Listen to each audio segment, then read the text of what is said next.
केंद्र की नरेंद्र मोदी सरकार ने 8वें वेतन आयोग के गठन को मंजूरी दे दी है। इसके लिए आधिकारिक घोषणा भी कर दी गई है। माना जा रहा है कि आयोग 2026 से प्रभावी हो सकता है, क्योंकि 7वें वेतन आयोग का कार्यकाल 31 दिसंबर 2025 यानी इस साल के अंत तक है। ऐसे में 8वें वेतन आयोग की मंजूरी की खबरों को लेकर लोगों में खुशी है, लेकिन कहीं ना कहीं एक सवाल भी है कि इसमें सरकारी कर्मचारियों को क्या क्या फायदे हो सकते हैं और उनके वेतन में कितना इजाफा हो सकता है। 8वें वेतन आयोग से कितना फायदा होगा।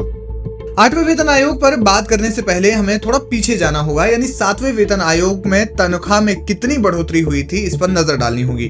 केंद्र सरकार ने जब 7वां वेतन आयोग लागू किया था, तब इसके तहत एक फिटमेंट फैक्टर लागू किया गया था जो कि 2.57 था। इसके तहत सरकारी कर्मचारियों और पेंशन होल्डर्स के मूल वेतन यानी बेसिक सैलरी को 2.57 से गुणा किया गया था, यानी उनकी बेसिक सैलरी में 2.57% की बढ़ोतरी की गई थी।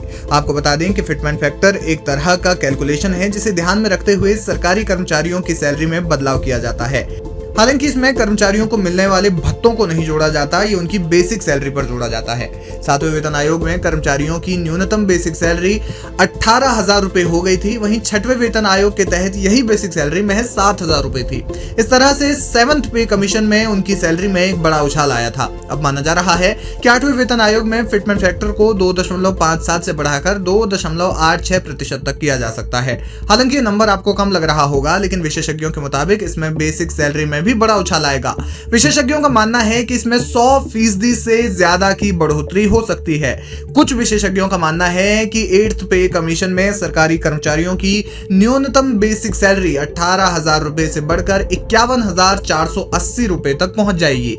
इसके अलावा रिटायर्ड पेंशनर्स की पेंशन जो अब तक 9,000 रुपए मिलती है, वो 25,000 रुपए के ऊपर पहुंच सकती है। यानी सैलरी और पेंशन दोनों में 186% तक के इजाफा होने का अनुमान लगाया गया है। जैसा कि 7th पे कमीशन के लागू होने के बाद हुआ था, जब 7,000 रुपए की बेसिक सैलरी 18,000 रुपए तक पहुंच गई थी, यानी 100% से ज्यादा की बढ़ोतरी की गई थी। इसी तरह 8वें वेतन आयोग में भी होने की संभावना है। वहीं विशेषज्ञों का दूसरा अनुमान ये कहता है कि इसमें 2 गुना इजाफा होगा और मिनिमम बेसिक सैलरी 34,560 रुपए तक पहुंच सकती है। इसके अलावा उनका अनुमान है कि पेंशनर्स को मिलने वाली बेसिक पेंशन 9,000 रुपए से बढ़कर 17,200 रुपए तक हो सकती है। अगर इस अनुमान पर गौर किया जाए तो सैलरी में 92% और पेंशन में 91.11% की बढ़ोतरी हो सकती है।